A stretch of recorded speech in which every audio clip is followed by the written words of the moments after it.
about the city of Portsmouth.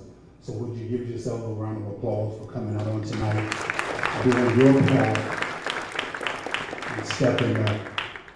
Before we get started on tonight, real quickly, just a few house rules. We're asking that we do the best of our abilities to practice social distancing. We also ask that you all would turn your phones on silent or vibrate at this time.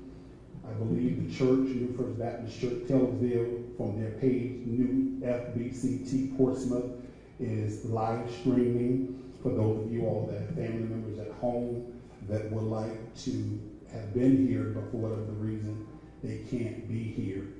Also, we have a few questions that we want to get started with this town hall, and then we're going to take questions from the media if they should have any, and then we're going to take questions from the audience if you signed up, and if we have adequate time for those that signed up. But we do ask that you keep the questions germane to the forum, and that is the violent crimes here that's happening in the city of Portsmouth, whether it's gun violence, whether it's robbery, just whatever it is, we want to keep it relevant to Portsmouth.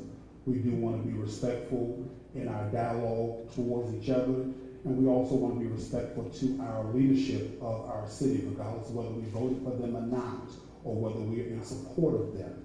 So tonight is not the night, unfortunately, to bring up any person's names in this forum. We would ask that you all please keep your questions germane to the topic of tonight, and that is violent crimes. We do have current investigations going on with some of our council members, so this is not the opportunity for you to ask about anything pertaining to what's happening downtown Portsmouth. Is that all right? All right. At this time, we're going to ask Pastor Grant, one of the associate ministers here at New First Baptist Church, Taylorsville, to open us up in prayer on tonight. Let us bow our heads. Our Father and God, we thank you for this day. Lord, we thank you for your grace and your mercy, Lord God. We thank you for this opportunity, Lord God, that you afforded just a few of your servants to come tonight, Lord God. This town hall gathering, Lord God, that we may do what we need to do, Lord God, for the city of Portsmouth, Lord God. Father God, we ask you to be with everyone that's assembled here today, Lord God. Help us to understand what we need to do to curb this violence and crime that's going on in the city, Lord God. Father God, we know that you God all by yourself. You have all power, that you do all things well, Lord God. Be with us, Lord God. Bless everyone that's here this day. Look down upon those that's on social media, live streaming, and wherever we're on TV or wherever they may be, Lord God. And we pray, Lord God, that everything that night will be done decent and order, Lord God. But most important, Lord God, that you get all the glory, all the honor, and praise. For this is our prayer. In Jesus' name we do pray. Amen. Amen. At this time, the pastor of this house, who could not be with us, a great man of God, my brother and my friend, who opened the doors for us, Pastor Anthony Page. Can we give him and his wife a round of applause for allowing us to be here? But he was gracious enough to still give us a welcome via the video at this time. Hello, everyone. My name is Pastor Paula Page of New First Baptist Church, Taylorsville, and I would like to welcome everyone for coming out to this very important event.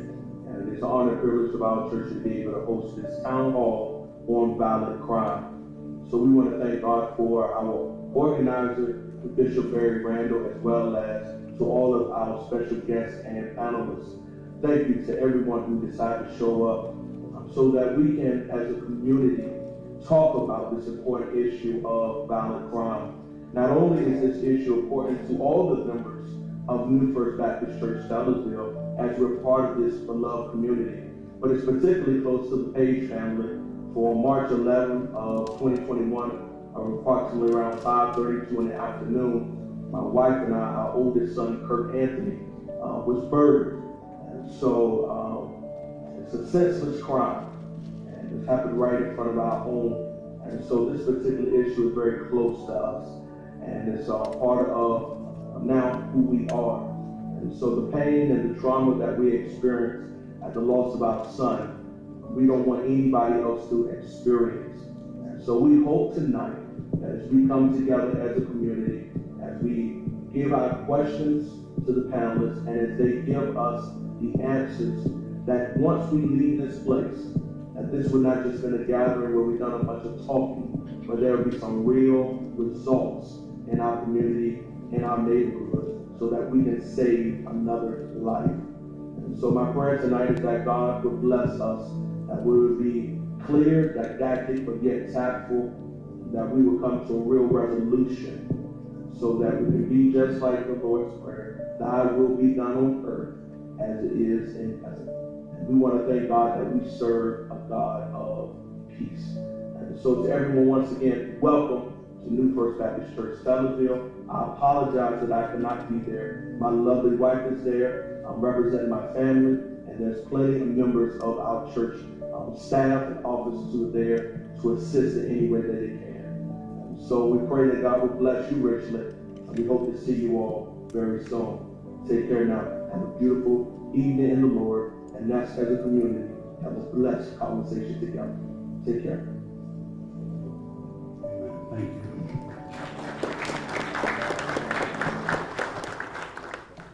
There's various elected officials that are here on tonight. At this time, would you please stand?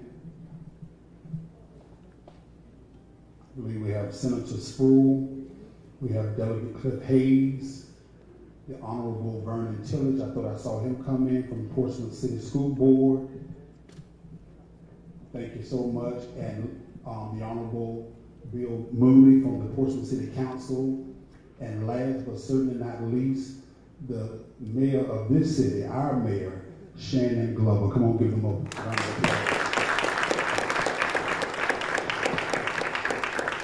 So good to see Pastor Kevin Turner with us on tonight. Thank you, sir. Also, former school board member Angela Allen. Thank you so much, ma'am, for being here with us on tonight. Don Scott, Delegate Scott, he called me, just so you guys know, it wasn't false advertisement. He did tell me when he agreed to come that it would be the same day that he would be getting back from his cruise. And he did not want to be taken off the program just in case he could have made it back. He's actually on a plane right now headed to Norfolk. So he may not be able to get here on tonight, but let's give him a round of applause for taking the initiative to be here on tonight. To one of the best sheriffs around, a very humble man, Sheriff Michael Moore. Come on, give it up for him on tonight. To our interim Chief of Police here in the city of Portsmouth, Chief Jenkins. Come on, give it up for him tonight. And for Virginia's top cop, our Attorney General, Jason Yaris. Come on, give it up for him on tonight.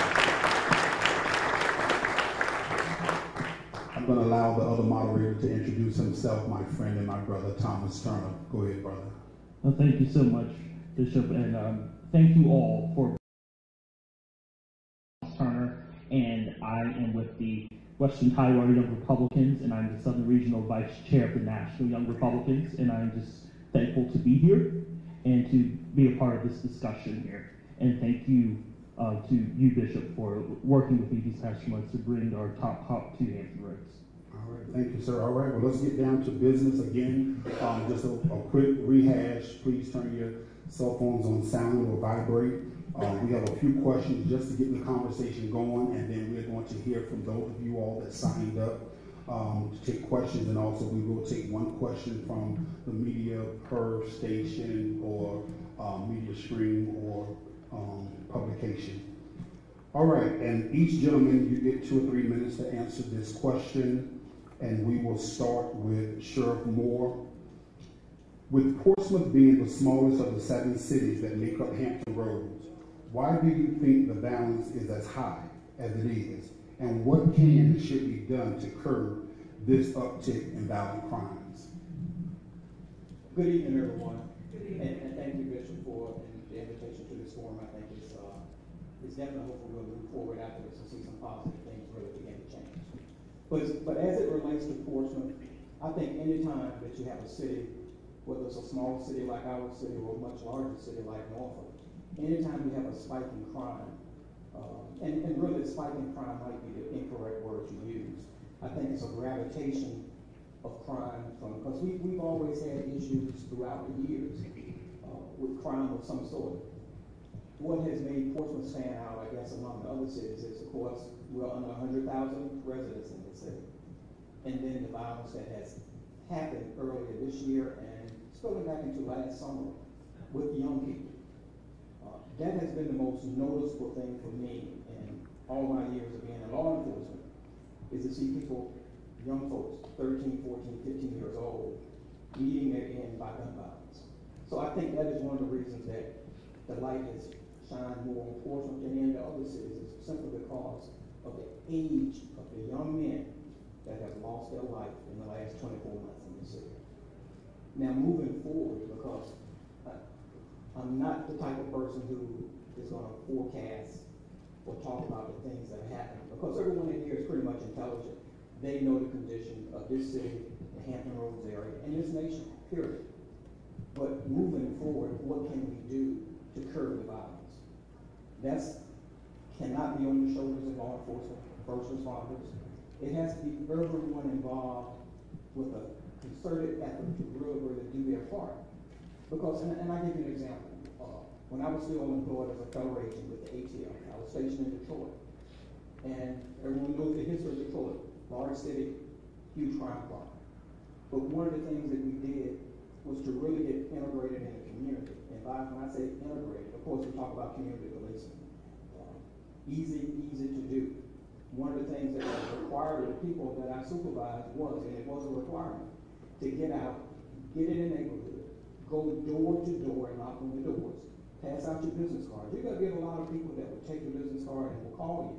You get some people that will slam the door in your face. I mean, that happened to me countless times in Detroit and in Washington, D.C.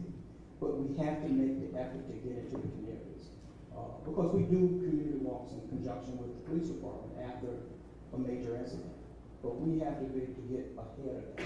Because community policing is actually a face that the community is familiar with, first name basis. They feel comfortable enough with you to share secret information, because we won't reveal who that person or who those people are when they approach us and give us that type of information. But we have to have that connection. We have to. Policing those days of rioting, no matter what. You have to get out of that, and it can't be reactive. It has to be proactive. So I think that's one of the major things that we really have to do, because to me, this community, I grew up in this community, and actually I was baptized in this church by Dr. Steele. So the community to me is my community, and I do everything in my power, and that's why I love the fact that we have a great working relationship with the Portsmouth Police Department. We lean on each other for support, because we know the community lean on us to curb some of the problems that we have. But it's, I can't get a forecast of when we're going to get a real significant decrease in it, but I can tell you that we're going to work hard day in and day out, and we always have been. A lot of things are done behind the scenes that the public don't have knowledge of. But we are dedicated to making this city the safest city possible. And the only way we can do that is by coming together, and that's on all levels. That's law enforcement, first responders, citizens, our local government. We have to be on the same page, working towards the same goal. We just cannot continue to have to take steps back and then start all over again. And I know I've probably gone beyond 2 or 3 minutes. But thank you, and it's a pleasure to see you all here. Thank you. Chief Jenkins. Good evening, everybody. Bishop, appreciate the invitation.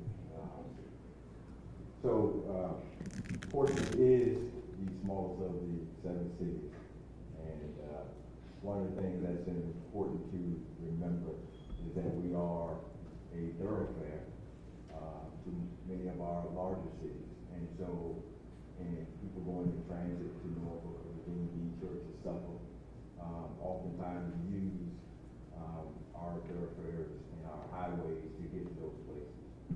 Another thing that is important to remember is that Portsmouth has about 18% of its population that live under the poverty line. And that is huge when it comes to having social and economic issues and dealing with problems that that we experience in the community. And about 23% of our population is below the age of 18. So when we come to dealing with some of our issues and addressing those issues and those individuals that we can actually try to bring through the court process, it is difficult to address juveniles because we really want to give our juveniles an opportunity to reform and give them chances and things of that nature.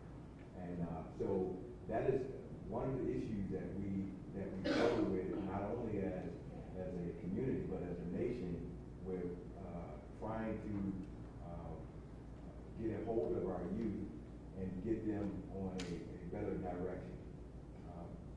We also have to remember that we have a lot of single-family homes in Portsmouth, and that for whatever reason, we have a lot of single women that are doing the best they can to raise their children, where sometimes without a lot of resources available to them, and them having to work and go out and survive and provide for their families, sometimes leaves our youth with a lot of opportunities to get into things that are not things that we would consider to be productive. So with that being in mind, we have a lot of opportunities, not only as a community but as a city, to look at how we can help to circumvent some of those things that are issues for us.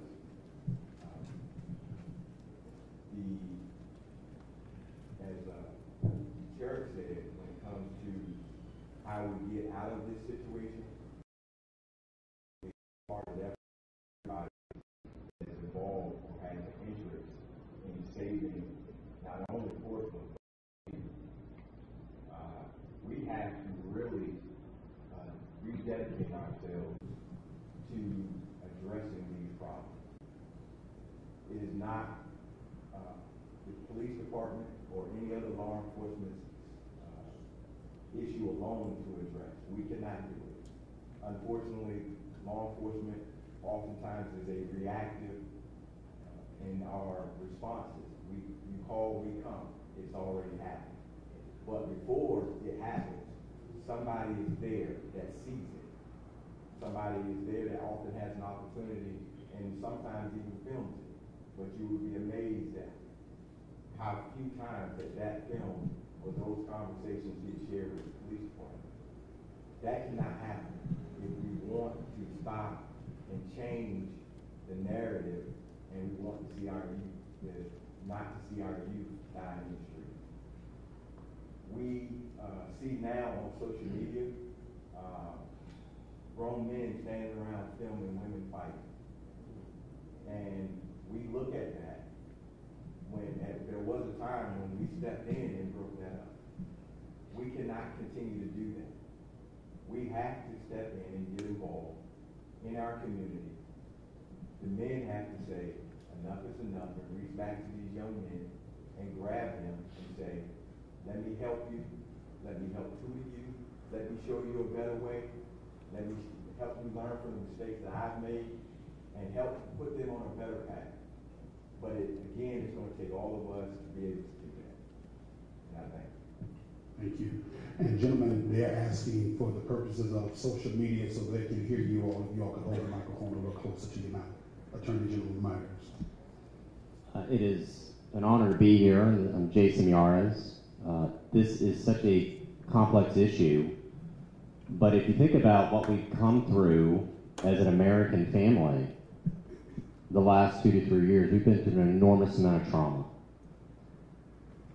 Dealing with COVID has impacted us in so many different ways. And the analogy I've always used was, we did this shutdown, and it's almost like squeezing an air in a balloon. We did this in order to defeat COVID and the spread of the virus. But it's had this impact in so many different areas. If you ever had a loved one that has dealt with addiction or depression, the single worst box they can ever find themselves in is to be socially isolated. And that's what we've done as a country for the last 2 years. And that's trickled down to our kids.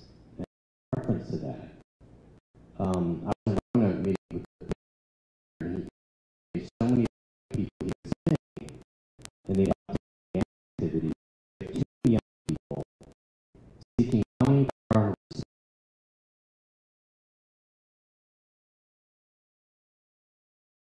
they hit the nail on the head. This is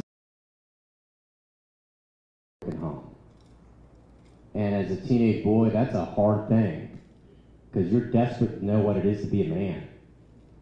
Now, I was blessed with an amazing church and men that stood in the gap and gave an example to me.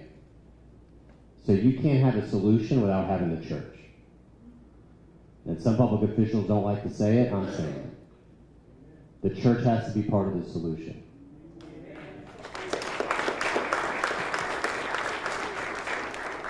The other, and your sheriff hit the nail on the head, community policing is critical because it builds trust. If I see the same officer and I can build trust, and then I can know I can go talk to them. And if I see something, say something. We just had a situation in Richmond where, blessedly, we had somebody who saw something and said something and stopped a horrific crime possibly happening on July 4th because they went to police and they stopped, they saved a lot of lives. And that's a lot of, you have to build that level of trust. Well, to do community policing, this good man needs officers. He needs people that want to sign up and wear the badge. And one thing I hear when you go around the state is a lot of officers, they felt discouraged. They just have. Their morale's low. I had an officer in Rico come to me and he said, you know, I joined the police force because I was bullied in high school. And I joined the police force to stop bullies. And then suddenly he felt that he was the bad guy. And I'll tell you, when you deal with law enforcement is desperate to recapture that level of trust. The good cops I talk to, they are desperate for that. So we want to empower police officers. We want to improve the morale. We want to give them pay raises so we can hire more officers, so we could do that community policing, to doing that trust. Because I think that's going to be critical. You have to have the church and the community involved. You have to have police and keep real community policing where they're building trust and bonds within their community. And candidly, for those individuals that have been preying on the innocent and the victims, you have to prosecute them. The people living in fear should not be the law-abiding. Looking over your shoulder in fear is not a way to live your life. This is an amazing country. Nobody should be looking over their shoulder in fear. And too often, it's the law-abiding that's looking over their shoulder in fear. Well, that's wrong. And so if you have a repeat violent offender, we need to make sure that those repeat violent offenders, in my opinion, aren't in our communities. I believe in second chances. But with somebody who comes in and has, a dozen felonies, it's time to say, you know what? You need to not be on our streets. People with long rap sheets need to get off our streets. And that requires cops and that requires cops and designated prosecutors to go after those repeat violent offenders to make sure the law-abiding aren't looking over their shoulder in fear. And that's a big part of what I want to do in Attorney General. But listen, there's so much of this tied together. I'm glad to have this discussion. We have an addiction problem, which oftentimes leads to crime. We have a mental health problem, which oftentimes leads to addiction. And so I look forward to having that larger discussion. But the most building blocks is the church, community policing, and prosecuting repeat violent offenders and making sure they're not in our neighborhoods. That, I think, is going to be critical for Portsmouth and so many other cities to start to heal again after what has been such a hard couple of years for our American family. And I think it's time we start healing again.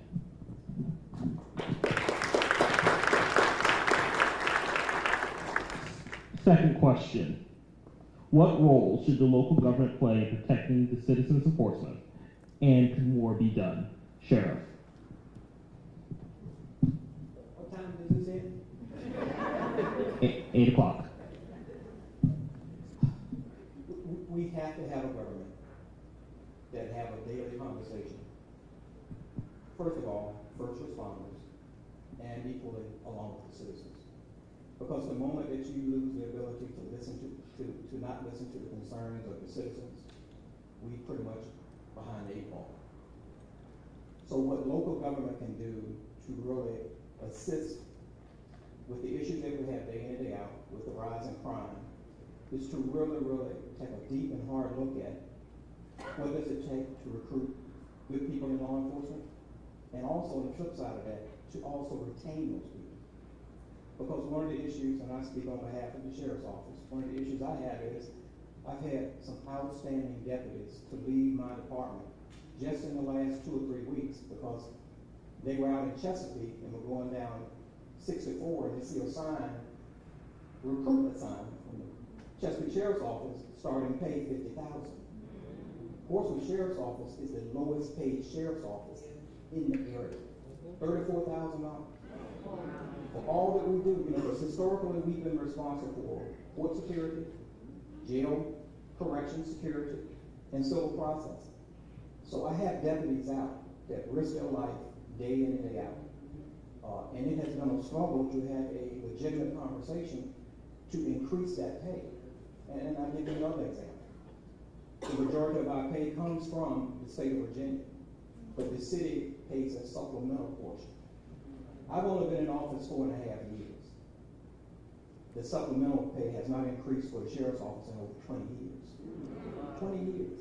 So when I first came into office, I started doing all this research, well, even prior to coming into office. And I was just amazed that no one had ever addressed those issues. Not saying that the previous sheriffs didn't address that issue, but it hadn't been some type of solution.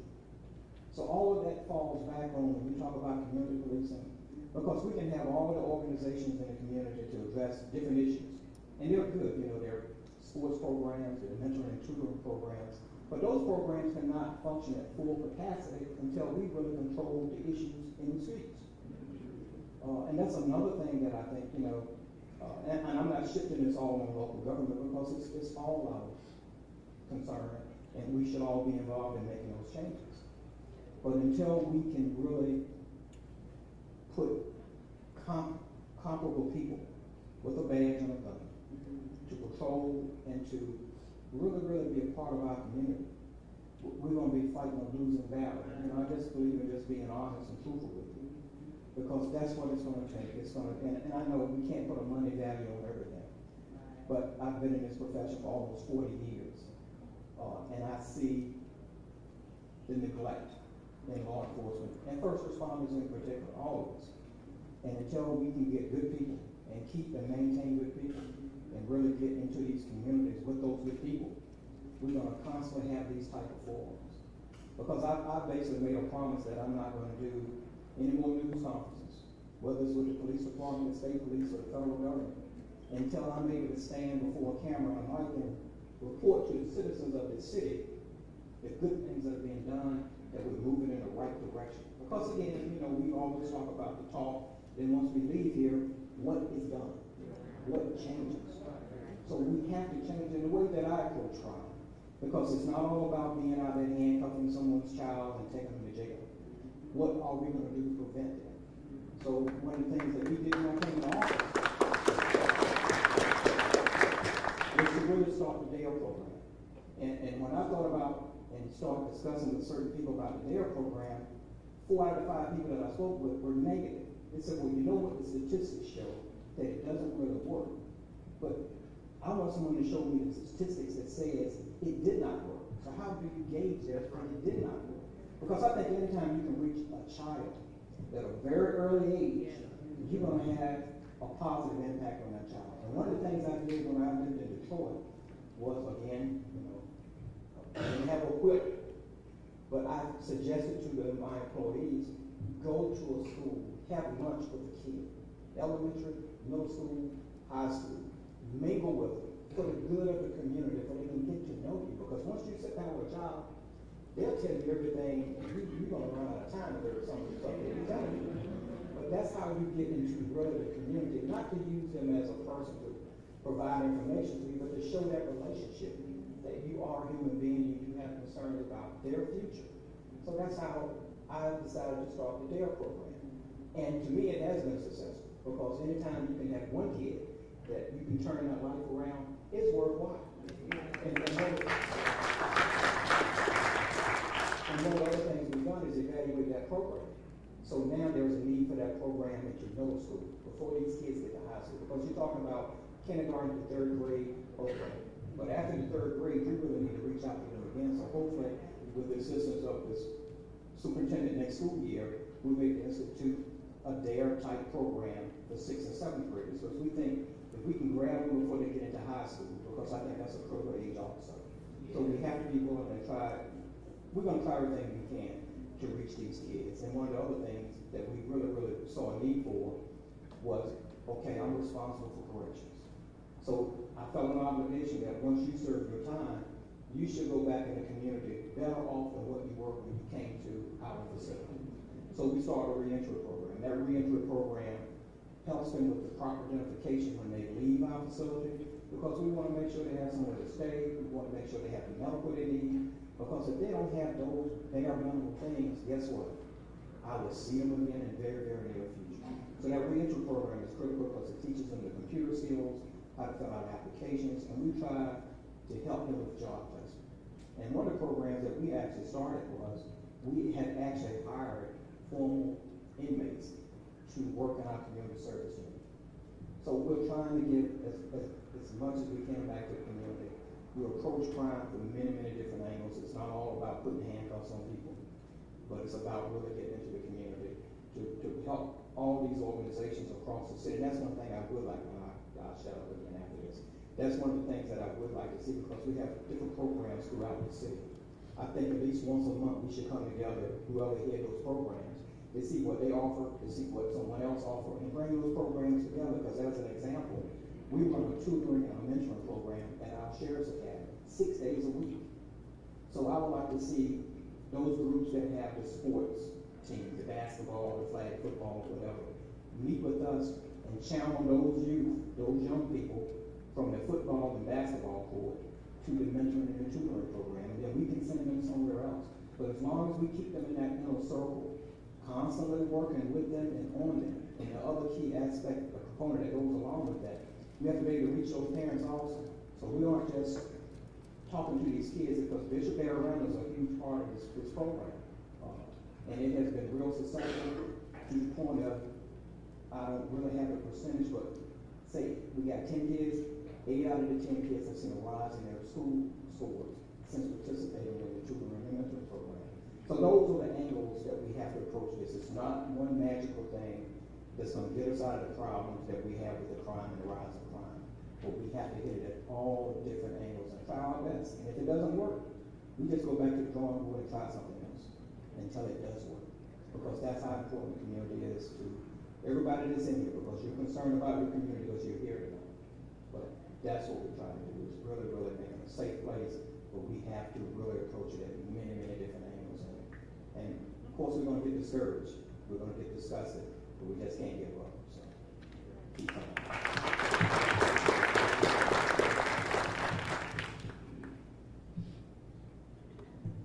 So the role that the government should the government play a role in protecting the citizens, and can more be done? So first, yes, the government should play a role. We all are tax-paying citizens. We pay our taxes for services, and protection is part of that service. It is part of the infrastructure of our society. Unfortunately, our infrastructure is failing. And law enforcement has been part of that infrastructure that has not had enough attention paid to it to ensure that we are providing our citizens with the services that they need. Now, what I'm not advocating is for trampling on individuals' rights or civil liberties or things of that nature. But what I am saying is that if you adequately fund your police, sheriffs, federal agencies to be able to come in with all that is expected of us to be able to do, and ensure that we have the proper tools to be able to do our jobs properly, then I believe you will see a lot of progress in what we're able to accomplish. We as a law enforcement community do a lot of work together to fill in those gaps and shortfalls that come up because of those failures or shortfalls that government is not always able to take care of. And so we're codependent upon each other. The sheriff might have a resource, and because he has it, we might not be as aggressive in trying to go after it because, hey, sheriff got it out.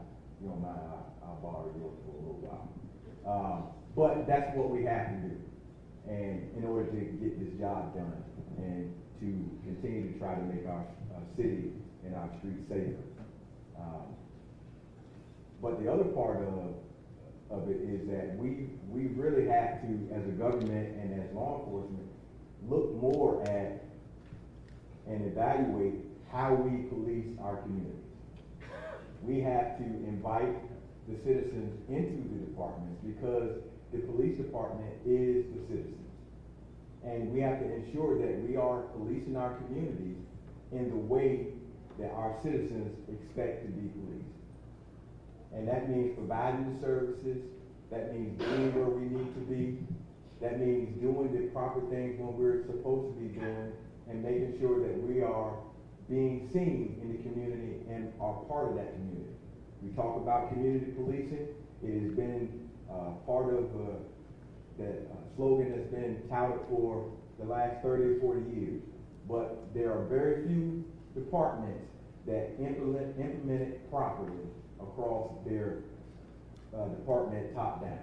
And that means every officer, every sergeant, every deputy being integrated in that community and being comfortable enough to get out of their car and go and speak to Ms. Jones. So that when Ms. Jones has an issue, that she feels comfortable with saying, hey, Jenkins, I can't tell you right now, but if you'll come back a little bit later, I'll share with you what took place. That is what we are missing. And there are parts of, something that comes up quite a bit for us is citizens feeling intimidated to the point where they do not feel like if I say something, that what about retaliation process? Well, unfortunately, we don't have the ability to relocate people, or we don't have the ability to change people's identities and relocate them to other. So that is something that we need to build a mechanism for, because sometimes that information is that valuable that it's worth it as a law enforcement entity to move that person for their protection so they can come back and assist in prosecution. And that is a part of government that we need to work on. That's just a few small things that we can address, and there are many, many more. But everybody has to get involved. Everyone has to get involved. Please stop looking for the next person to do it. You ride past something and you sit and see and say, you know what, I'm not going to call because I know somebody else heard that and I'm going to let them do it. Take it upon yourself. If we get 50 or 60 calls on the same thing, then guess what? If you decide to call, now we got 61. I'd rather get 61 than none. It is incumbent upon everyone to get involved. That is the only way we're going to be able to succeed, especially here in Portsmouth. This is an outstanding city.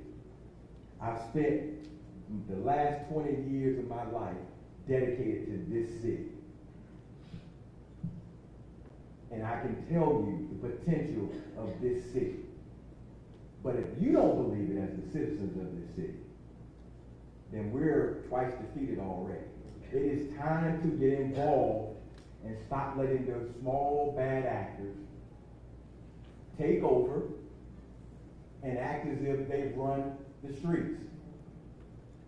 Many of us who are old enough to remember, if I did something down the street, Miss Smith got me, Miss Jones got me, and my mama was waiting for me at the door. What happened to that? I understand where we are now, that nobody wants anybody to say that. You don't talk to my son. If he did something, you let me know about it, and I'll say, we got to get away from that. We have to go back to the village concept. We have to. It is that important. I've stood over. I worked homicide for a number of years. I've stood over too many black children, young boys, girls, and had to go and tell their families, their mothers, their fathers, that they were not coming home. Don't tell me that we as law enforcement don't care, because we take those images home. We deal with that the same way. That's my son out there. We need to get involved, everyone. Don't wait on your government. Don't wait on them only. You need to do something. What happened to the community civic leagues and the watch programs? What happened to those? What happened to them? Capital Manor had one of the oldest and strongest in the area. Where did it go? Let's get it back. It is that important. They do not own these streets. They're your streets. They're our streets. Let's take them back from them. Let them go somewhere else. You're either going to conform, and we'll help you. But if you don't, then it's the carrot and the stick. We have a place for you. And that's where we have to get to. The last thing I'll say is, we have to also get out of that concept that everybody has the ability to be reformed. Let's remember, there are some folks that's just bad people. Let's remember that. There are some people that are just bad people. You're never going to convince a wolf to be a sheep. And when we deal with that and stop sugarcoating and candy coating and saying, he is not. If he's what he is, he needs to be where he's going to be. And I'm sorry. But that is the facts of the truth. That's the facts of the matter.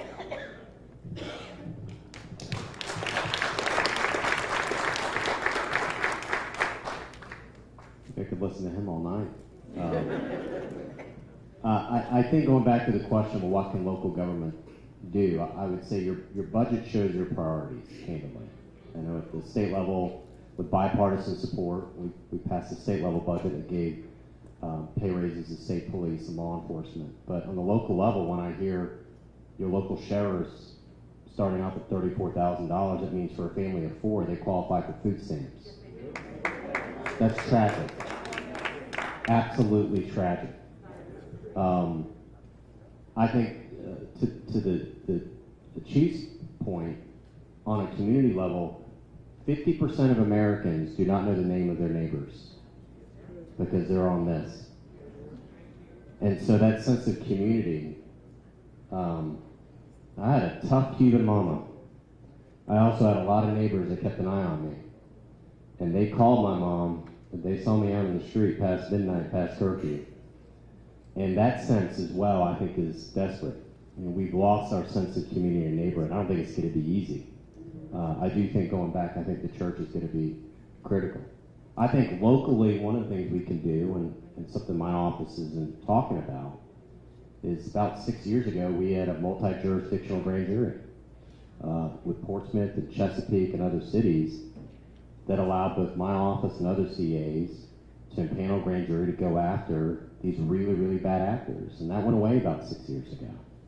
We're openly talking about in my office bringing that back. Because I think one thing that does do is it enables us to impanel grand jury where people can feel free to come forward.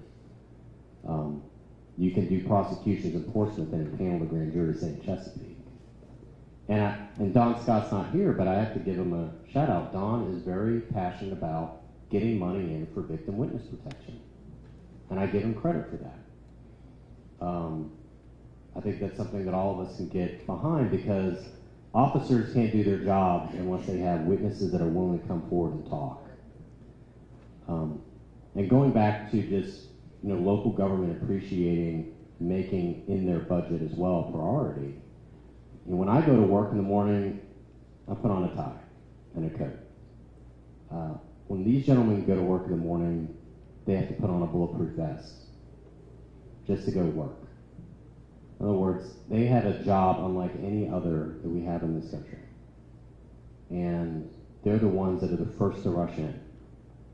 And so let's make sure that the pay is reflected at the state and local level that reflects the job they do, because I think ultimately what you don't want is you don't want good, talented officers that can make more money, a lot more money in other areas, to leave. Because what happens is that breaks that bond, particularly if you're looking at a community policing model. How do you build a community policing model if you have constant turnover where nobody can build levels of trust? So there has to be that priority of investing both at the local and the state level, and more can be done to make sure we have the officers on the street, we're fully staffed, and they can build those bonds of relationships so they can get that call and say, I know Officer Smith. I've built the trust with him. He's come by my door. He's left me his card. It's sitting right here on a magnet on my fridge. So I can call him about what I just saw down the street. And I think that's going to be a critical, holistic approach of many to try to fight this at the local level. All right, thank you guys. We just have two more questions before we go to our Q&A with the audience and the media. Also, real quickly, give a round of applause to Mr. Benjamin Bailey. He is a constituent service representative of Congressman Bobby Scott. He sent him because he couldn't be here tonight. Thank you for coming. We're here because this is very important to us. I looked on the 6th, I believe, of the 5th, as of the 5th of July, looking back at the stats from last year, Portsmouth had roughly 108 shootings for the whole 2021 year. As of July 5th, 2022, Portsmouth was at 107 shootings, and we're just halfway through the year. I serve as the Civic League president for Brighton and Prentice Park, and we did a ride-along on Monday with some other newly residents in the community, and I was trying to convince them to join the Civic League and get busy. And they was asking me, what problems do the community face? I said, well, I can show you better than I can tell you. And as you ride down Duke Street, right there at Duke and Peach, there are new homes that are built, but then there's one particular home, we counted 22 people standing outside getting high and being on the porch. And they was in awe and disbelief. I said, oh no, you haven't seen nothing. I said, let's go down here to LaSalle. We turned left on LaSalle. And there is a vacant house.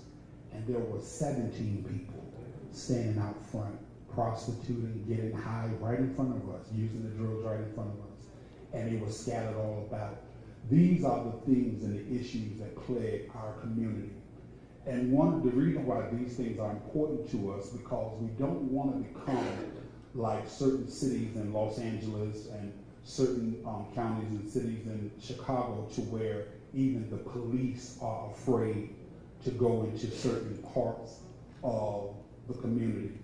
And just to share with you all, a couple weeks ago, I was coming down Deep Creek Boulevard, and right there by the White Store, there was about 30 people. We say numbers, sometimes we'll say 30, but it was only 10, but literally 30. And they were shooting dice and drinking and playing, the music loud, and people couldn't even get it there to get to the store. And at the time, then Chief Prince was our chief. I called him, I said, hey, I'm just riding along the community. And I said, can you send a few officers out that can just go break it up. Don't send nobody to arrest nobody. Just send them and tell them to break it up, because you know, when you lose your money, then you got to deal with the shooting. So I'm just trying to be preventative. And before I could get off the phone with him, I said, oh, never mind, there's a police officer right there. And I drove up to this particular police officer, and I told them what was going on. And I said, you don't even have to get out your car. I said, hey, just ride over there, turn your lights on, use the intercom, and tell them, hey, break it up, move along. And the officer said, okay. And I turned around, and the officer went in the other direction. I then called, this is not too embarrassing, but I want to share this with you all so you can understand the importance of what's happening. I then called our watch officer for our area, our need officer. And I began to tell the officer what was going on. I said, I told Chief Prince, never mind, and I don't really want to call him back. I said, I need some help. He said, oh, don't worry, I'm on my way down there. The officer you just talked to, they called me, but they were afraid to go over there by themselves. So if the officers are afraid, how do you think we as citizens feel in our own city? That's why this is important, all right? Our third question, and I'm going to start with our AG. With the state police also being short-staffed and the Portsmouth Police Department having to seek additional assistance from them, what other resources should the city of Portsmouth seek to ensure public safety? And then you'll just go back down there. Yeah, you're right. The state police is down over 330, I think was the last number shared with me. And when you talk to them, it goes a lot of the same issues we talked about: morale, pay, a sense of lack of appreciation for the work they were doing. And the state police is critical because they can partner up. Just communicating with Colonel Suttle, the state police, there is a gang task force here locally the state police have to coordinate. But you can imagine when you're down that many state police officers and investigators, it's like a ripple effect. It impacts everywhere. They can bring an enormous amount of resources to bear. They're twice as effective if they're fully staffed. So the first thing we want to do is get a pay increase for state police to make sure we're fully staffed. I think that's the first. The second is, for example, my office has different programs. We have the Virginia Rules program, which is sending our community liaison and folks from my office into our high school to talk about just what good citizenship looks like. It's something that's so needed right now. I know that I had a lot of mentors for me that I wasn't looking at other teenagers of what it looked like to be a man. I think that's one of our problems. And I was blessed through my church of having mentors that could show me what it looked like to be a good citizen. And so the Virginia Rules program, that's an idea that my office has been doing. We're going to be bringing it to Portsmouth. We've done in a couple areas around the state. I think that's critical as well. And I think as far as resources that our office is to bear, one thing we've talked about with the governor is getting the funds to have these cross-designated special attorney generals, assistant attorney generals cross-designated with the U.S. Attorney's Office. So for the most violent offenders, they could be prosecuted in federal court. So we can get these violent repeat offenders out of our communities that are creating such heartache. I could tell you, when I was a prosecutor in Virginia Beach, I remember a homicide detective sharing with me, there's no greater anguish than the cry of a parent that's lost a child. The cry from a mother when they get that news is like, it pierces your soul. That's been happening too often. It's heartbreaking. And the other thing I appreciate about those in law enforcement is they carry, the chief touched on this, they carry this with them when they bring it home. They carry such a burden because there's things that you can't unsee. I remember the first autopsy I ever saw, and things you can't unsee. Seeing both the photos and being at a crime scene are things that you can't unsee. So our officers carry that with them. And that so much means we give them the resources that they could do their job and do their job effectively and appreciate the job they do as well.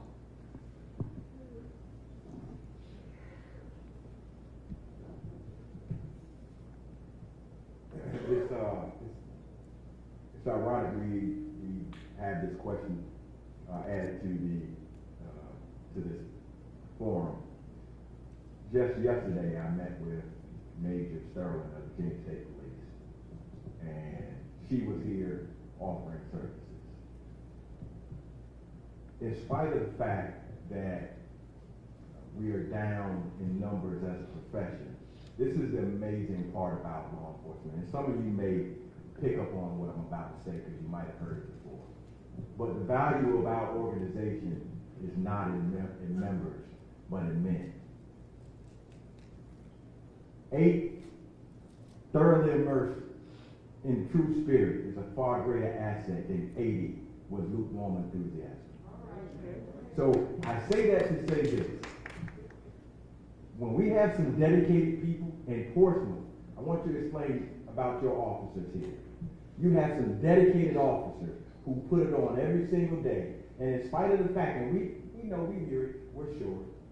Everybody says that we're short. We use it as an excuse sometimes. Man, give us a little while, we're short. You understand? Here's the realism of it. We still show up every single day. We still show up every single day, and we still put it on, and we're still out here fighting for you and for the citizens of this city every single day. They want to make a difference for you. They want your city safe. Nobody joins this profession to get rich. You join this profession because you want to make your community safer, you want to do something good, and you want to stand for something. And that's what this badge means to me. I was just telling, when I retire, I want my badge because I earned it. It's like the birth of my kids. I earned it. It means that much to me. And that's how many of the men and women who are in this profession, but more importantly, the ones that have left. I think there's somewhere about 2,500 that have left the profession across the state. That's a huge number. And that means they're going, not going to other departments, left the profession, going and doing anything else because they don't want to deal with the root. Guessing when you're asked to make a split decision about something and it's now dissected over and over and over again. Or who wants to be the next YouTube star because I made a decision to save someone else's life? Do we get it wrong? Yes, we do. And when we get it wrong, we're going to be the first ones to say, if we're not, we should say, we got it wrong, we're going to do better. We accept that fact and let's move on and try to make this better. But I will tell you, every single day, I speak to my counterparts across Hampton Roads, soliciting not only from them knowledge, but resources. We're working together. Me and my assistant chief just talked today about, hey, let's reach out and y'all remember y'all hear this here first. So when somebody steals it from us, that Portsmouth said that first. But we say, hey, we're going to reach out to our counterparts and say, hey, how about you give us 5 or 6 officers for a day? We'll give you 5 or 6 officers, and we're going to go out and let's try to do a warrant sweep in our area. And we'll come back the next time and do it in your area. And we just multiply what we have until we can start getting back to full staffing when we can make a difference. We got to do this out of that something. But please do not think in any way, shape, form, or fashion that we are not out here trying. We're still in the fight. We're still doing everything that we can do to make Portsmouth safer. Like I said, we're partnering with the Sheriff's Department as often as we can, but we have calls for service. Ms. Jones, her trash can got stolen. And guess what? To her, that trash can is equally as important as that person whose car got stolen. We still have to show up. So we're trying. We're going to continue to try. Please support us as much as you can. When we're right, tell us we're right. Send us an email. Let the news know. Let the citizens know that this officer did a great job. And trust me, because you're going to let us know when we mess up. Thank you.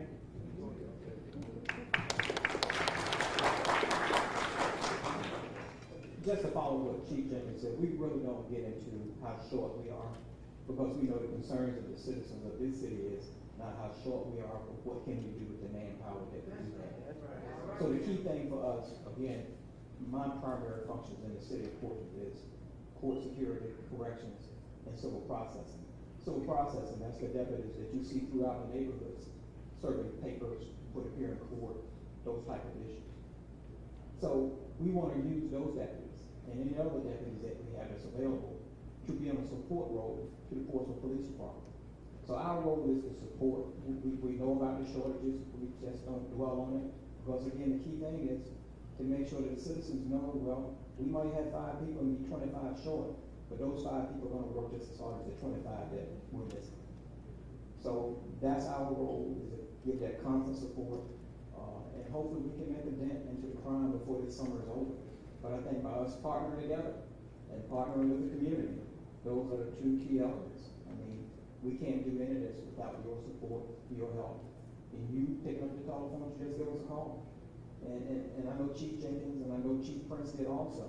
They were really, really, really good with taking after-hours calls on their phones, because that's one of the things that we had always talked about previously. Make yourself available.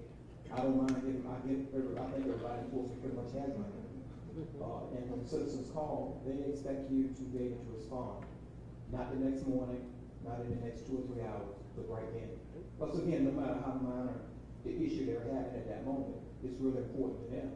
So it's important for me to get out of bed at 3 o'clock in the morning, even if a senior citizen hears a growl in their backyard and it turns out to be a cat or a dog in a trash can. It's still nice for them to know that someone cared enough. And that's not me, I'm just using myself as an example. But that's the way Chief Jenkins operates. That's the way the Portsmouth Police Department and the Sheriff's Department operate. You call us. We're not going to wait till the sun rises, because the badge, it doesn't matter whether it's 9 o'clock in the morning or 9 o'clock at night. We're going to respond to address the concerns that you have, because you, as citizens of this city, deserve that response and a timely response. So please don't hesitate to call us, no matter what the hour is, no matter how important you think it may be or may not be. Let us make that decision on your behalf. Call us.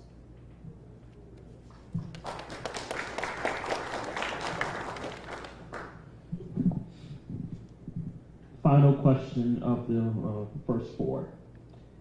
What else do you think would be helpful to curb violent crime?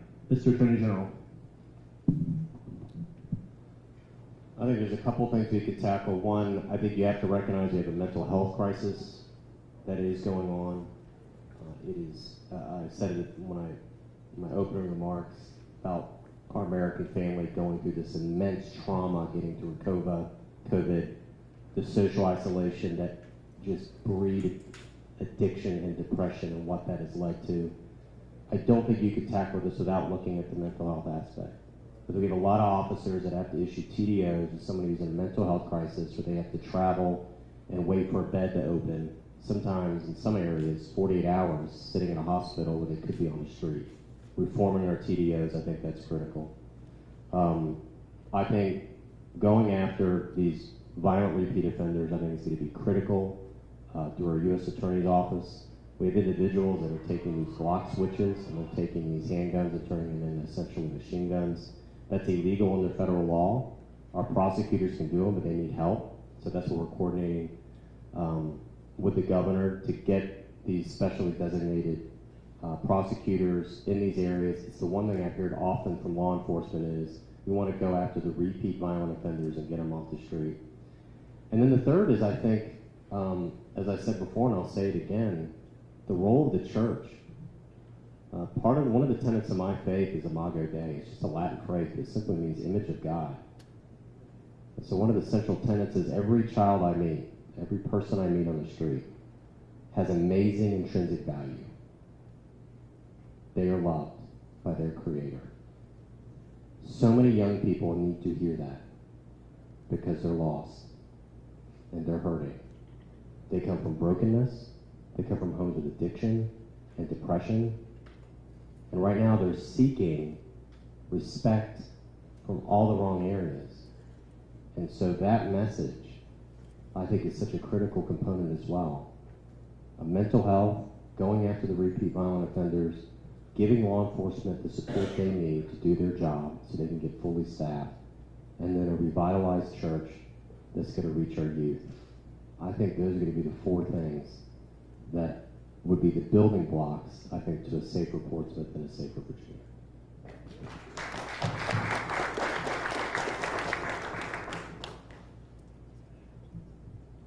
As a community, I think that what else we can do to curb gun violence is to look at some of the root causes of how we got here in the first place.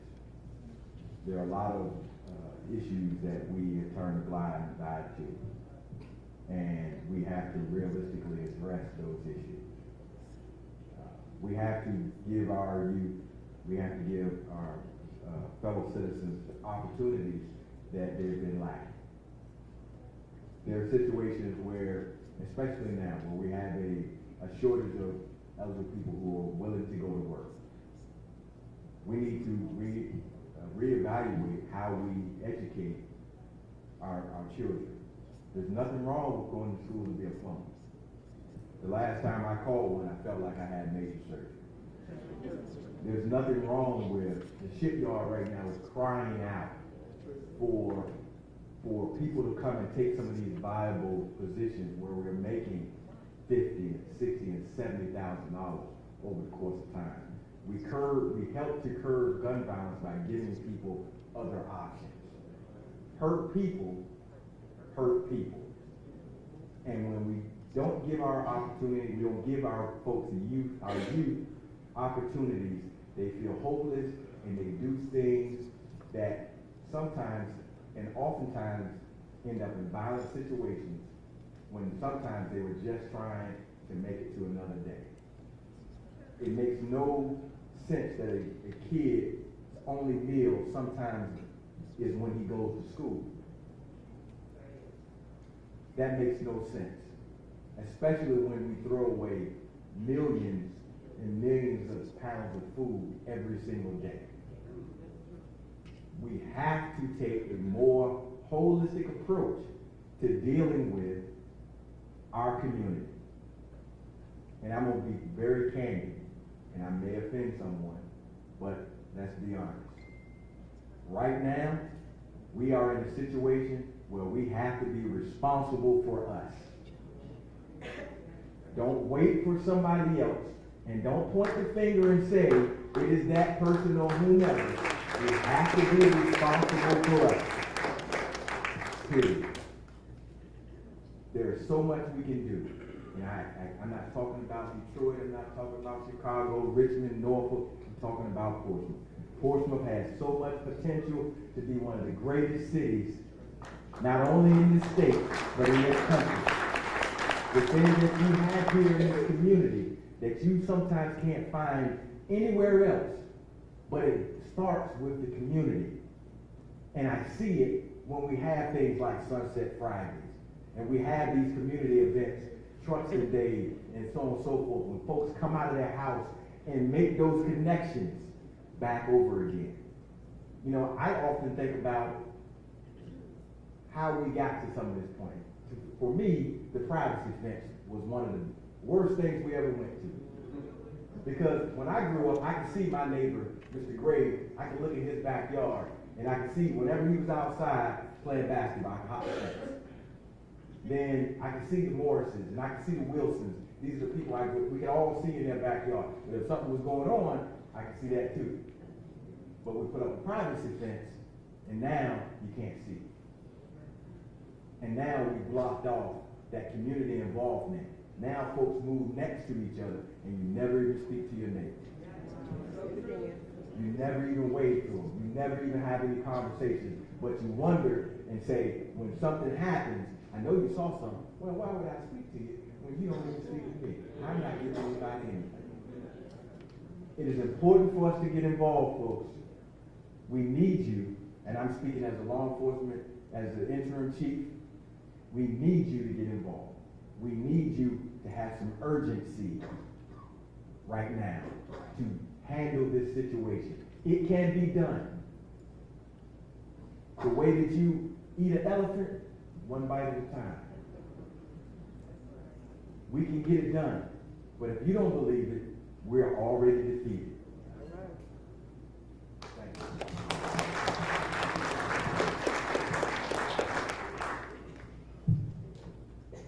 This really is a great, great city. I was raised in this city. I was raised in Capital Manor. Did not leave here until I took a position as a federal government. I was anxious to get back here. I wasn't one of the ones who wanted to leave this community. I could not wait to get back home. I have a lot invested in this community. Family, friends, extended family.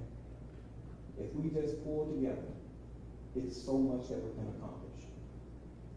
And we have to approach it again on many, many different levels, many different levels.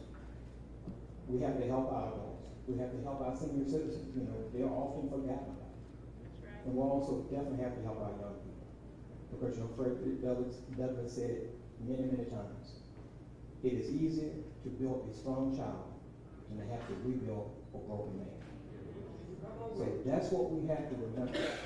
The days are long, the nights are short, the work is difficult, the work is challenging. But if we all just work together and stop pointing the finger at one another and just sit down and have that conversation and move forward. Because we're already behind the 8 ball. We're where we should be 5 years ago. The time is running out as far as really pulling this city together. And we can do it if we just dedicate it to one another and really just being willing to open up the channels of communication. Because all of us have great ideas. That's the thing about it. We all have great ideas of how to approach this problem. But I mentioned earlier about the different groups, 501 groups throughout the city that do great things with the kids in the community. But all of these groups, we really have to come together to see how we can share that knowledge and that information and spread it throughout the city. But again, that's dealing with the youth.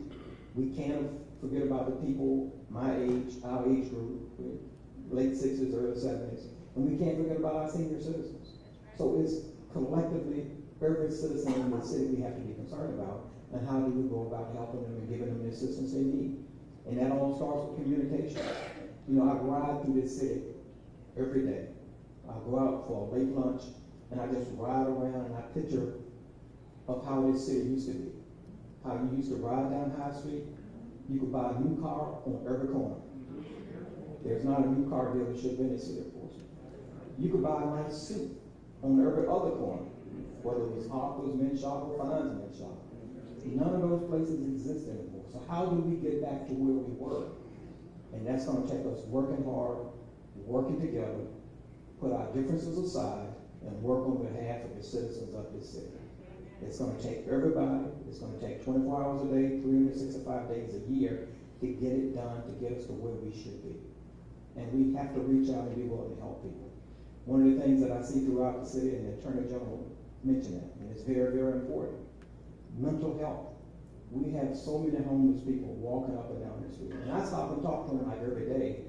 That's why by the time I get home in the evening, I don't have any money in my pockets. Because it's important to me to find out if I can have a conversation with them, what the issues are, and maybe direct them where they can get help. Because if they end up in jail, that doesn't help a person with mental health at all. And like the Attorney General said, to find a vacant bed that would take them to address the issues they're having might be 7 or 8 hours away. And you're lucky if you can get one within a reasonable amount of time, meaning weeks, and sometimes months. So that's another major issue that we have to really, really address. And mental health isn't just adults either. A lot of our children, with the violence that's been going on, they're broken. And like the chief said, once you see, and the Attorney General, once you see an autopsy, and once you see the damage that certain crimes can inflict on a human body, it's something that stays with you the rest of your life. And that's some experience I think most of you all know. Before I went into law enforcement, I was a mortician. My specialty was putting people back together for their family to have a closure. So I practiced that same mental health as a mortician into law enforcement, because I know what it's like to sit down with a parent who making arrangements with their child that have been shot as an innocent bystander or whatever they were involved in. It doesn't matter. It doesn't matter to that parent what they were involved in. It matters to that parent that they now have to bury a child. So we really, really have to love on one another. We really have to pull together. Don't be scared to pick up the telephone and report someone. You don't have to give your name, because that's the only way we can. And don't get me wrong, Portsmouth, yeah, we have a crime issue just like everywhere else in this country, but I'm concerned about Portsmouth. We can get rid of that crime because there's only a few, in my opinion, for what I've seen, and Chief Jenkins, correct me if I'm wrong, it's only a few bad actors that's causing this havoc throughout our city and beyond our city borders. So we really, really have to get together and really share that information, because that's going to make it safe for my mother, your family, your grandchildren as growing up. That's the only way we're going to be able to combat this, is that we have to come together. And I keep using that word because that is the key. That's a simple problem a simple answer to some of the problems we have is communicating. You know, because we have that mindset, especially our young people, snitching on people. I mean, we have to come to a point where we realize certain people really need to be taken out of our community. And once they're in our facilities, whether it's not, they're from somewhere else, we give them our opportunity to rebuild their life if they want that, before they re-enter society again. But it's some people that really just need to be taken off the street to give that opportunity to correct those issues behind bars. I'm not a opponent of locking everybody up. That's not the answer. But it's certain people, and it's only a few bad actors that really, really cause the havoc throughout Portsmouth, I think. Is that about right, Chief? So the key thing for me to leave with you is really, let's come together as a family, whether we're black, white, or in between. It doesn't matter. We all want the same things for our family, and that's for you to be able to leave, to go to the grocery store, buy what you want, and come back home safe. That's all we want. That's all any family, any member of society in our community want, is that feeling of safety. And I hear my neighbor all the time, who's a senior citizen. She's scared to go to Kroger's. She's scared to go to Line. And I always tell her, well, you just call me and I will take you. But, you know, that's a concern of mine when a senior citizen is that's a major concern. So we have to we really have to get together. And we can solve these problems we have with just simply communicating and coming and watching out for each other. Thank you.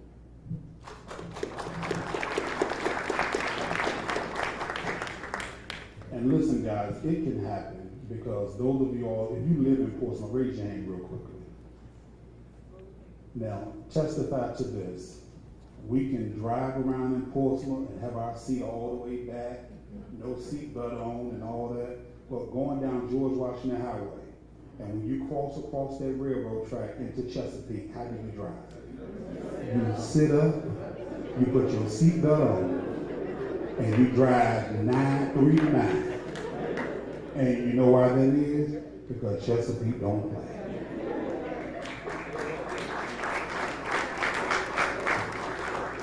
And I'm going to just be honest with you all, and I get it, I hear it all the time about, you know, we got to be careful about aggressive policing, and we got to be careful and this and that, but we can't have it both ways.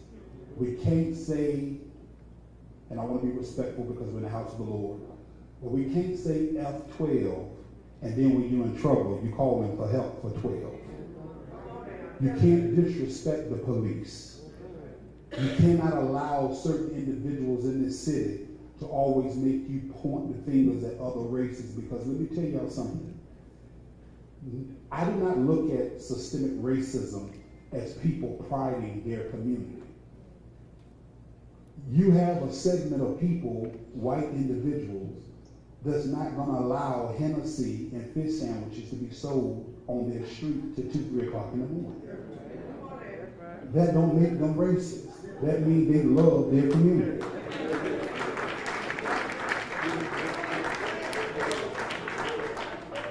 But when we allow it on our block, we allow people to go and buy cigarette Lucy's at the corner store, alcohol all times of the night, and what have you, and it's okay until somebody gets killed.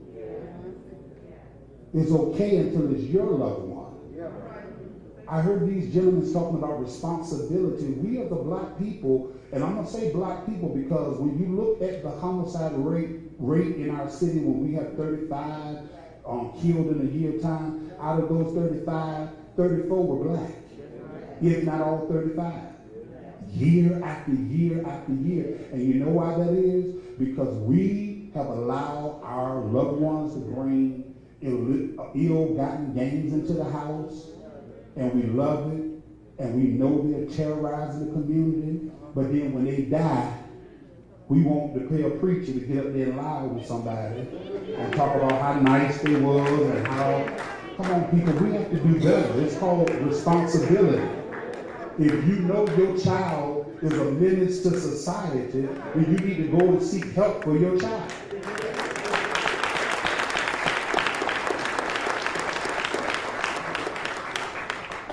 And you need to stop doing what people did just yesterday. And I inboxed the person because I'm trying to go a different route and be a real leader. You know, normally I go on a person's post and say something. So I inboxed them. I said, listen, won't you just complain about Portsmouth police not doing something? But then you on Facebook telling everybody 12 on High Street, be careful, they're in Norcom parking lot with the radar gun out. See, we are our own worst enemy. We on Facebook telling people where the roadblocks at and all this type of stuff. Either you want policing or you don't. Either you want a good environment for your child to be able to go outside and play and not have to duck bullets. Something is wrong. I'll say this and then we're going to take questions from the media if they have one, and then Thomas is going to take questions from the audience. I had a teacher, because I work for Portsmouth Public School, and he said, Mr. Brand, I have a question to ask you. He said, I don't want you to take this the wrong way. He said, but I do tutoring. He said, and I went out to Swanson Home.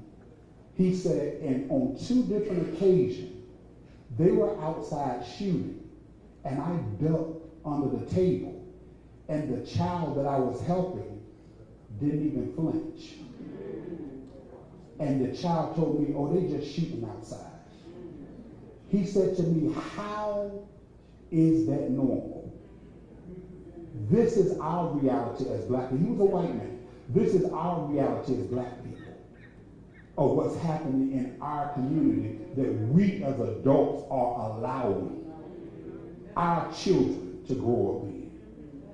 We have to change our own narrative and stop pointing the finger at everybody else and making everything a Republican thing, a Democrat thing, a black thing, a white thing. And we have to take a turn to love our own community. Because let's be honest, and I'll use the black community as an example. Our affluent black community is called Crystal Lake. I guarantee you, 20 people ain't gonna stand in front of nobody's house in Crystal Lake and sell dope and get high and prostitute. Because folk pay too much money for those houses to sit back and allow that to happen. And as these men said, because they will get involved. You got to take back your own block to do something better for the children. Angela Allen is going to help me at this time, make sure that the mic is disinfected as the media come. If you are from the media, this is your opportunity to come to the center aisle, Channel 3, Channel 10, Channel 13. Rhoda Young Live is here. I think someone from Conrad's show is here, the Beat Show. This is your opportunity to come up and you can ask a general question to all of them or you can address it to one of them. You only get one question. Thank you. Do you want me to take my mic? It's gonna come. All right, so my question is for Chief Jenkins. My name is Michelle Wolfham with WAVY 10. You've had a lot thrown at you this week. How are you feeling about the city? What would you do differently that hasn't been done? Microphone, Chief, because Facebook said they can't hear you guys. So let me say this. The current state of the city, I am more concerned about my officers and the citizens of this city and making it safe. Anything else, I have to try to block out as much noise as possible put my head down, go to work and do my job. I will allow the Lord to fight whatever battle is before me, and trust and believe, and I feel this 100%. Whatever will happen or won't happen, I feel very good about the decisions that will be made going forward with our department, because I know I've been here for 20 years. I've seen where we've come from, where we are now, and I envision where we can be. I have some dedicated individuals who want to see this department improve, some of which they may not know how to get there. So we're going to work very hard on formulating a roadmap, some of which has already been laid out by some of my predecessors. We're not going to reinvent the wheel. We have some very good ideas already ahead of us. We just have to have the opportunity to fully implement them and let them see what will work. If they're not making any progress, trust and believe we're going to stop and change them as soon as possible. And we're going to do what works. We're going to reach out to our partners. We're going to continue to press forward. The rest of it can't be concerned with.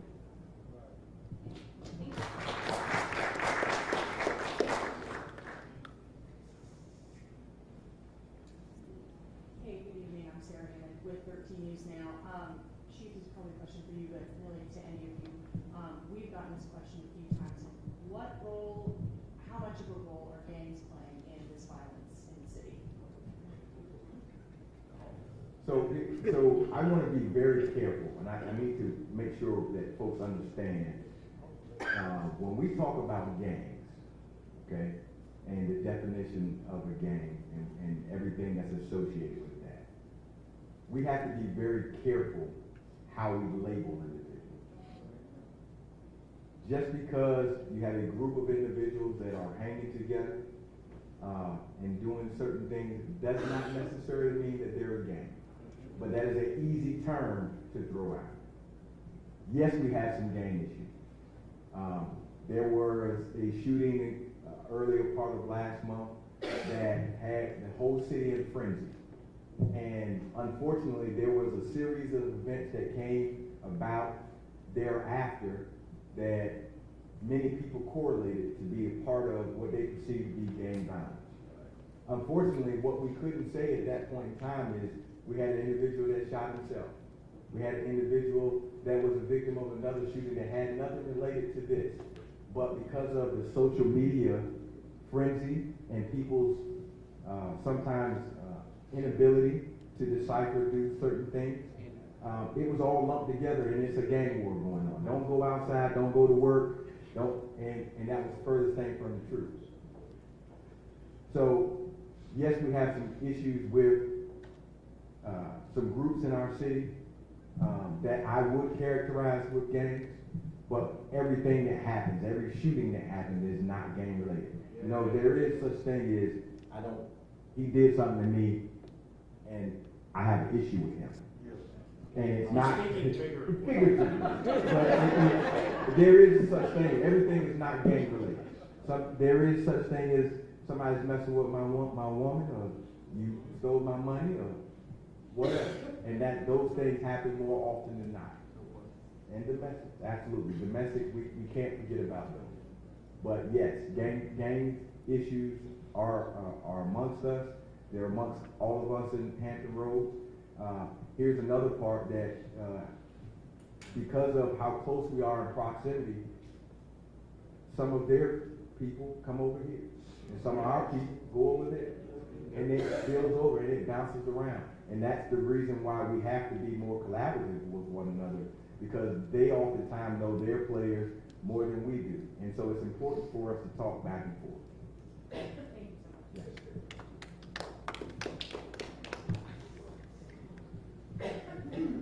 Good afternoon to each and every last one of you that sit up here before me. I am Brody Online.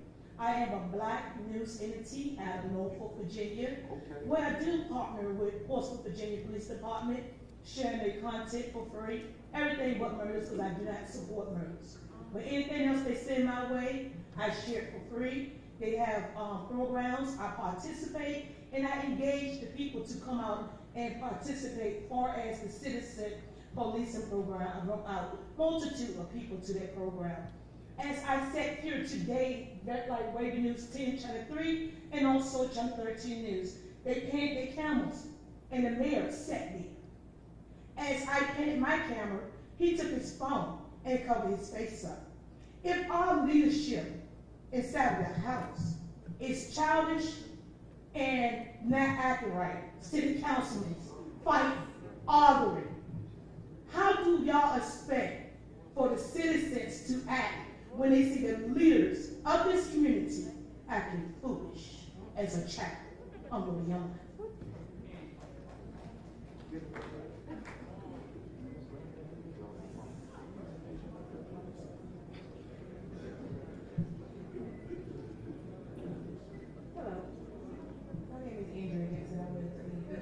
Show is hosted by Staples Varner and Conrad Chasbender. And the police, this is the police chief. You mentioned that you have some new ideas that you're trying to implement to be able to minimize gun violence, but increase also opportunities. Are you able to share any of what they would be to the community so we can have an idea of what's coming? So I will be putting forth a formulated plan here in the coming weeks, and I want to make sure that myself and my team have ample opportunity to make sure we thoroughly put things together and roll it out as a whole, and then have an opportunity to answer questions on that. But one thing I will say is that many of the plans that we already have currently in place that were in its preemptive stages, we're just now getting forward to actually seeing some type of realization to them coming to fruition. So stay tuned. Obviously, we have some new leadership within the city, and we're working together, hand in hand, to address some issues as a whole. And when our plan going forward is not to make this just a police response, but a city response. And so we're looking at bringing everybody to the table: behavioral health, fire, parks and rec, everybody, to address these particular issues, and all of that's going to be included with that.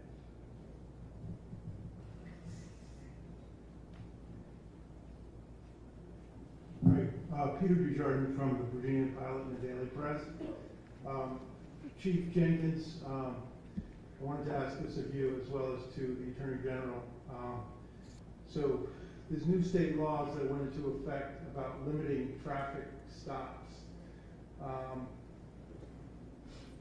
In terms of vehicle equipment safety violations, I'm wondering if that, as well as the marijuana legalization, has inhibited your ability to crack down on people driving around with illegal handguns. Just wanted to get your perspective on that, and then the statewide perspective as well. There are consequences for our actions, and legislatively there were some changes made that we had to adapt to. So right now we're experiencing a lot of new gun violence where vehicles are involved, and so think about now if we have in the way that these guns are being transported in vehicles. So now you've taken a viable tool, a reason for a probable cause stop, and now say you're no longer able to do that. So you have handicapped us at some point. However, there are other avenues for us that are still available, and it's about us being creative in how and again, when I say creative, we still have the ability, we were given the ability to stop individuals for utilizing their cell phone as they drive down the street. And that is something that we do not use as much as we should. But how people see us, and when we talk about visibility, outside of a call for service or someone coming to your house to address an issue, or some type of incident happening on your street, how do people pretty much see police presence? And that's through traffic stops. You see a police officer pulling someone over on the side of the road, and you know 9 times out of 10, you're slowing down, that person's in your neighborhood, and that presence has stopped. So it is a hindrance, but we're working through it. And it's, again, it's always up to us to adapt and find a way for us to continue to do our job and do it properly and get some bona fide results that will help us make the community safe.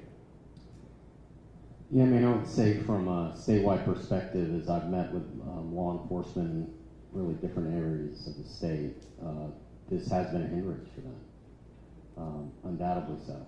And I think one of the problems we sometimes have in government is sometimes we assume good intentions will guarantee good results. That's not always the case. It may be very well intentioned and could mean that the legislation needs to be revisited or recrafted or tightened and narrowed. But I had an officer just yesterday I was meeting with on a drug enforcement task force. And he told me, he said he never thought, he grew up in Virginia, federal agent, but he said, I never thought I'd live in Virginia at a time where under the current rules, I could see 2 individuals drinking a beer in a car and have the probable cause to stop. But if I see 2 individuals passing a blunt, I don't. He says that's created a really difficult situation we have. We just got a violent crime report to my office. And there's good news and bad news. Bad news is violent crime is up. Some categories of good news is down. Hate crime is down 35%. But this is the kind of, you look at numbers and sometimes statistics don't always say what people think they mean. Drug arrests are down 46%. Yet we have an epidemic of addiction and overdoses right now. We have lost as a nation over 100,000 of our brothers and sisters, fellow Americans, to overdoses in the last 12 months. To put that in perspective, we lost 50,000 men in Vietnam over 15 years. We have lost 2 Vietnams in 12 months in this country. So do we honestly think that our drug problem is getting worse or better? It's infinitely worse. And some of the officers I've talked to have said that they have been able to get so many illegal weapons and drugs off the streets through traffic stops. And that tool in the toolkit for law enforcement is taken away from them. How we revisit that, I'm not sure. But I have heard from too many officers, and I asked them, what is your greatest frustration? What are 3 things that we're doing well right now in Virginia? And they share with me, and I said, what are 3 things we're not doing well, or more? And they express a lot of frustration, and inevitably, that's always one of the 3 that they talk about with my office. Hi, I'm Mina from Hampton Roads and White Caucus show called Let's Talk. My question is for the Attorney General. What are some key points from this town hall that you have taken in and have maybe some ideas of how you can help us?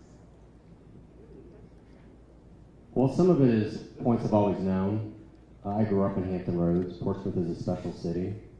It's the most beautiful sunsets you've ever seen. All the Commonwealth are right here. Some of the most fantastic restaurants and businesses. One of my prayers is always, may our government always be as good and decent as the people they represent. This is fundamentally a good city, a decent city. There are so many fantastic individuals right now, as I said, that are looking over their shoulder in fear. I also think that you have a police force right now that's understaffed, overworked, but doing an amazing job with the resources they have. I think you could sit here today, and I saw it today, and I don't think anybody that's watching saw a police force in the sheriff's office that's passionate. They feel a love for this city in their bones. And what they want is they want help. I have said before, gratitude is one of the most underrated of all human traits. Ingratitude is one of the ugliest. Gratitude is one of the most underrated. And my hope, at least here, is that the citizens of Portsmouth feel gratitude for those men and women that are putting on that bulletproof vest every morning. I think that's critical. I think the good news is what they're echoing to me is what I've also heard in other areas, which is there's the mental health aspect that's affecting our communities. There's absolutely the ravages of addiction that is affecting our communities and affecting children that have unfortunately lost loved ones to overdoses, or they have loved ones that are addicts, or too many people in mental health are right now behind bars in our sheriffs and our jails. Sheriff Solly was sharing about 80% of the people he thinks over Virginia Beach probably are struggling with some type of mental health issue right now. So the mental health component. But then just reiterating that we have to go after that small group of violent repeat offenders and hopefully get them off our streets so our communities can breathe again. I think that's critical as well. So that's a little bit of what I've taken here today.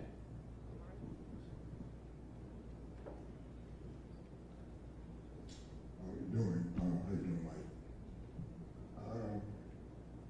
I'm sitting here and I've listened to you guys, and everything you said, I commend you on it. But my question is to the chief. What on-hands programs do you guys have as of right now in your high crime areas, other than the Portsmouth Police Department and the Portsmouth Sheriff's Department? Did you ask me for all hands program? What on-hands program do you have that you can go into these neighborhoods, other than you guys mobilize all day to monitor every gang area in your city? So I believe I've spoken with you prior to. Yes, you did. Okay. So what I'll say is this: we have in the component in which you're speaking of, we don't have any. I know. So, but also understand this: that is our charge as law enforcement and public safety. Okay. Some of what you're talking about in the aspect of what we've spoken about in the past is more along in the grassroots conversation where we have things like big homies and so on and so forth, where they're getting out and making those connections with the youth that we have in the community. One of the things that we do have is violence interrupters. And we talked about that because when it comes to the violence interrupters, we have individuals that we're having going into the community, and when we have those violent incidents, they're becoming eyes and ears for us in the department and feeding that information back to us to be able to help address those particular situations. What I will ask is that at some point in time after this, if we can exchange numbers again, and we can further this conversation a little bit more. We've spoken so many times, I've been really on my heart. We've only spoke once. Thank you. Thank you. Thank you. Thank you, sir. Now we're going to start our Q&A session. Sheila Joseph.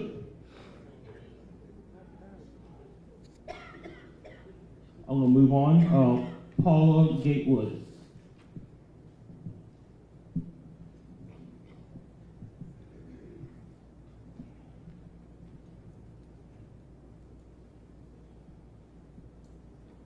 I'm from Portsmouth, and I want to thank Randall greatly for putting all this together, and that our AG took time out to attend this very incredible meeting. The other part is I've heard a lot about schools. I'm a grandmother, so that tells you what era I grew up in. And when I grew up in my school, which was a public school, we said a prayer and we said the Pledge of Allegiance. And we said it from our hearts. Those who chose not to had to stand, they had to respect those that did.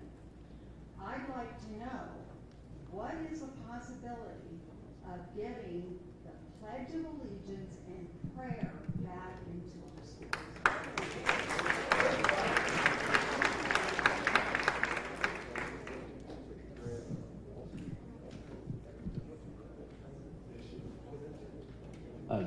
Well, candidly, as far as prayer in school, that was a Supreme Court decision several decades ago, and that's not going to happen. I'm just being honest. I would tell you there has been a sea change on what we've seen in our schools. I remember talking recently with a teacher who had spent 25 years in Virginia public schools, and they were retiring. And they used to love teaching, and they hated it. And I asked them, what have you seen from the time that you started in education today? And he said 25 years ago, if I had a child that had a problem in class, and I called the parent and said, Johnny has a problem in class, the parent would say, do not worry, it'll never happen again. Now, if I was to call a parent and say I had a problem with Johnny in class, the parent responds, well, what did you do to make Johnny angry? There is a level of brokenness that can't be fixed just by government, candidly. And so when you hear stories like that, it breaks your heart, because this individual told me when he was in high school, he knew how much teachers invested in him. I remember how much teachers invested in me at Salem High School, right here in Virginia Beach, or right across the water from Virginia Beach. That got me through a difficult time. Teachers feel right now there is a certain level of a lack of respect, and so there is so much from a communal sense. I think Chief Jenkins was right. The sense of having community ownership, I think, is absolutely critical. And that's a little bit who we are as Americans, is community ownership. And getting back to that, I think, is hugely important. Yes. Can I speak now? Yes, please. My name is Sheila Joseph, and we have 5 streets, Wall Street, and all the way to Temple in my community. And I try to let the people know that, and don't take it personal what I'm about to say. I don't want to rely on the police to police my neighborhood, because I feel that we need to get more community involved. And like y'all said earlier, get to know each other. And this is what I go out and do. I have stacks of paper that I have people name and address so that we can email each other and be able to communicate with each other and watch out for each other. But I also, you might don't like what I'm about to say. I took it on myself as a kid in another area, which is in the country. I was trained to shoot at a young age. So someone came to me and took me to this shooting gallery, and I haven't shot since I was about 8 or 9 years old or younger. But back in the day when Angie Manning was on the sign, I was shooting her. But at the same time, the 6th of June, I went to Norfolk, and I showed the person. He taught me how to hold a gun, because I always use rifles and other guns to shoot squirrels and birds. So next thing I told him, I said, just show me how to hold a gun, and I'll focus and shoot. And I want y'all to see this right here. In our community, we need to teach the people how to protect themselves. And, the officers and different ones told me, young lady, you ain't shot since you was a child? No, but I still know how to shoot. And the thing is, I'm asking the citizens to get more, not to shoot to hurt anybody, but be able to protect themselves. So we know that you got to know the rules and guidelines. Somebody can break in my house, and they come in. Because I have a weapon, that don't mean I can shoot them. I have to be able to know that person's a threat. That is the law in Virginia. Am I right? So therefore, we have to know how we can protect ourselves with these crazy laws waiting for me to be able to know if you're gonna kill me. You done broke in my house, but I have a legal gun. And then I have a problem with the buyback. Well, in Suffolk, I listened to the people in Suffolk. They said Excuse it's a me, law. excuse me, Ms. Wilson, your time. Okay, well, anyway, I just wanted to say the buyback is not true. All right, thank you. And when you guys come up and he call your name, please present your questions, because the church has been kind to us, and we on a time schedule of these three individuals. Please, if you have a statement, we'll get you their email address. But if you have a question, please come up and ask your question as he called your name. Thank you. Onyx 6.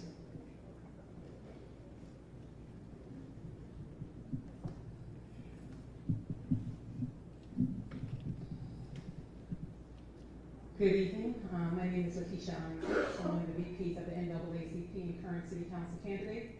I did have a question, but because we had so much talk about community involvement, I thought it'd be prudent for me to give my time to a community activist and advocate who has some information that he'd like to share with you. His name is Elliot Hill.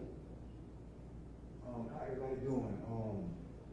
Mike Moore, that's a man of his word. When he said he opened up his programs to people who came home that was fellas, he did that.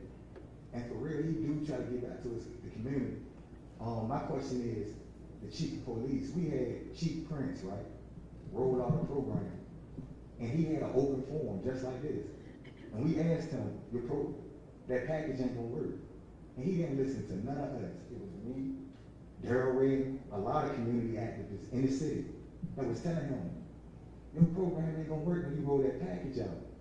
But he did it anyway. And now you're an intern. The question is, are you gonna listen to the community when you're creating your policing and your package? Are you gonna listen to us? Because when you don't listen to us, you create a us versus them.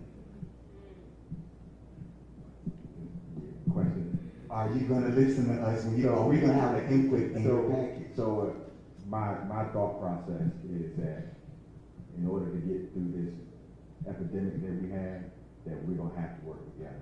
And the only way I'm gonna be able to do, because guess what? When they gave me this 4th star, the answers didn't come with it.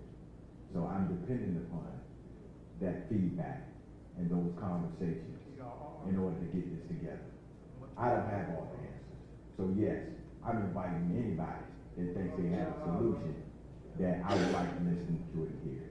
Okay, and one thing I would like to say, there's a lot of people who come from different cities who represent organizations and groups. Mine is PRR, Prevention and Reform and Recidivism. But I want you to go back and look at an episode of the news, man, when Prince had that. We literally came to a forum with him, right? People that's footed. I'm talking about look like me, dress like me, that's out there. Right. Had feet out there. Right. When games you talking about, I know them guys and it was good. Right. We told him, look, man, the package ain't gonna work. Right? I'm talking, it's on film too. Look up Elliot Hill News 3, and you'll see a lot of activists in there. Please bring in some community leaders, bro, and listen to us, because we got our ear to the street, and we know things you don't. Listen to us and let us help you put that package together. Thank you, sir. Jacqueline Vaughn.